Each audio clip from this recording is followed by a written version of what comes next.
Inilah Injil Yesus menurut Lukas.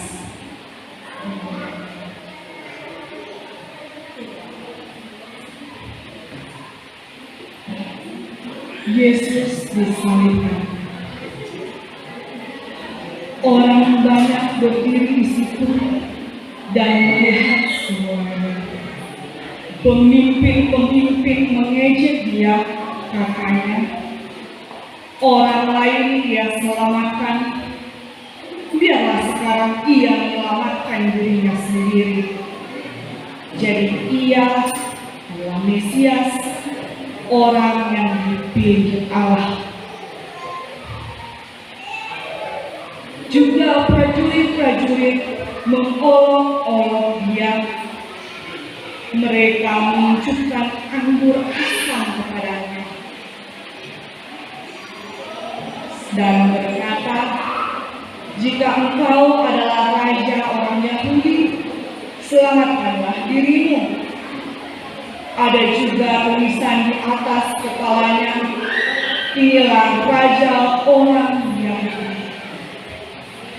Seorang dari penjahat yang digantung itu menghujat dia, katanya, bukankah engkau Kristus? Selamatkanlah dirimu dan kami.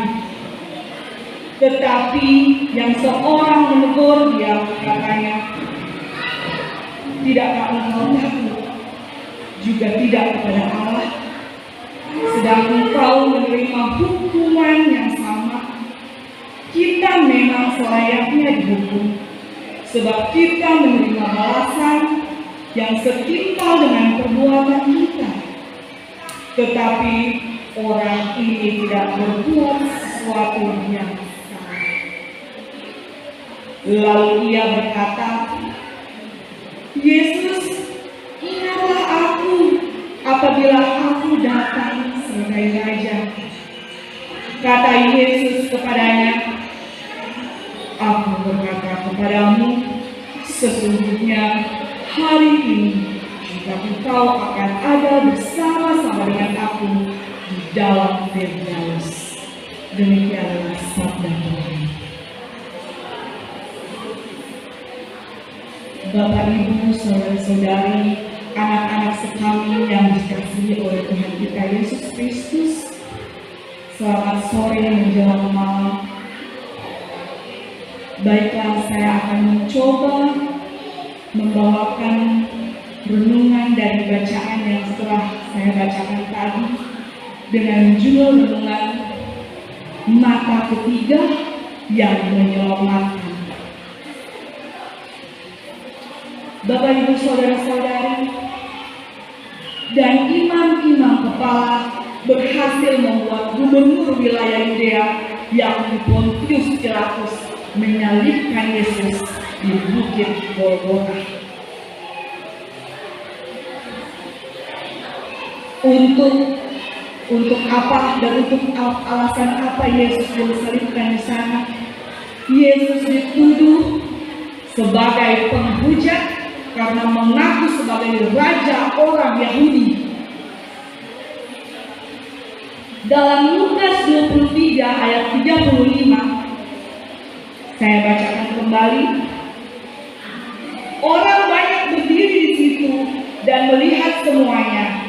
Pemimpin-pemimpin mengejek dia, katanya, orang lain dia selamatkan, biarlah sekarang ia menyelamatkan dirinya sendiri, jika ia adalah Mesias, orang yang dipilih Allah. Dari ayat itu tampaklah ketidakpercayaan pemimpin-pemimpin ini terhadap Yesus, bahwa Yesus adalah Mesias. Tapi kalau mereka tidak percaya, mengapa mereka harus takut? Kenapa? Mengapa mereka harus takut terhadap Yesus? Terhadap apa yang dikatakan Yesus dan semua mujizat-mujizat yang telah dibuat oleh Yesus?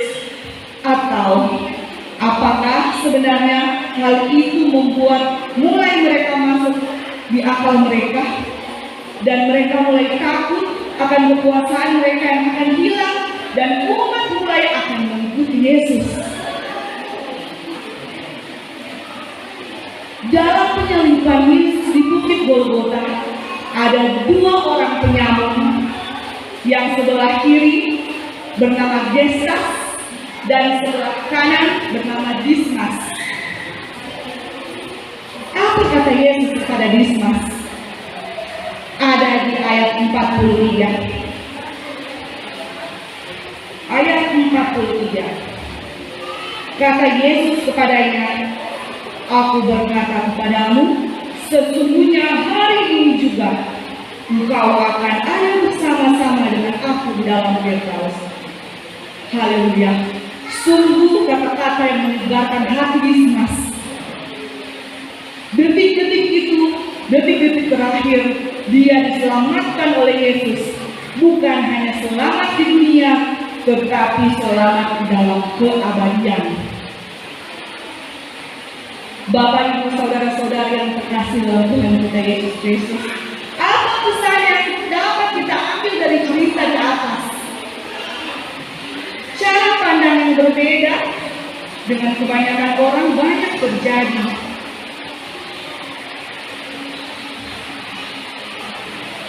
Bagaimana cara kita orang Katolik memandang peristiwa berikut di atas? Dengan cara kita mengaktifkan mata ketiga kita. Mata ketiga itu harus kita aktifkan agar supaya kita dapat melihat yang mana yang baik dan mana yang buruk. Bagaimana cara mengaktifkan mata ketiga kita? Apa kita harus operasi ke Korea, tambah mata satu sini jadi 3 sampai mata? Bukan. Mata ketiga itu ada di sini, di hati. Bagaimana Tuhan mau mengaktifkan itu? Minta sama Tuhan, berdoa agar supaya Tuhan bisa diselamatkan seperti penyamun itu. Aktifkan mata rohani kita agar supaya kita jeli melihat mana kehendak Allah dan mana kehendak kedagingan kita. Kita ada mata ketiga kok, so aktif kita mata ketiga, so banyak kita Roh Kudus di belakang. Kalau begitu, upgrade itu mata ketiga. Handphone saja bisa di-upgrade. Orang beriman pun harus di-upgrade. Bagaimana kalau mengupgrade orang mata ketiga? Berdoa juga. Dan tentu saja tetap baca kitab suci dan juga tetap baik kepada orang lain dengan menggunakan mata ketiga kita. Selanjutnya Bapak Ibu, contoh dalam kehidupan kita kerap kali kita memandang kesalahan orang lain 70% dari pendapat orang tanpa mendengarkan kata hati kita sendiri. Coba kita pakai mata ketiga kita. Misalnya ada orang bilang, itu air galon di situ kotor kasihan. Kita dan minum, kok ada bebek cacing. Oh Tuhan, saya juga beli di situ. Kalau yang satu bilang, iya kak, aduh kalau begitu ketemu lagi di status dan beli galon di situ ada bebek ulat. Itu adalah contoh orang mengulang mentah-mentah apa yang disebutkan kepada orang lain. Bagaimana kalau orang menyalinya dengan orang yang mata ketiga? Jangan dulu, orang tanya dulu yang bilang, bagaimana ceritanya? Ternyata ketika orang tanya, dia dispenser kotor yang kotor, 1 bulan yang dicuci-cuci. Bagi itu orang sedang menyebarkan kabar yang tidak baik karena tidak mempunyai mata ketiga. Bapak Ibu yang terkasih,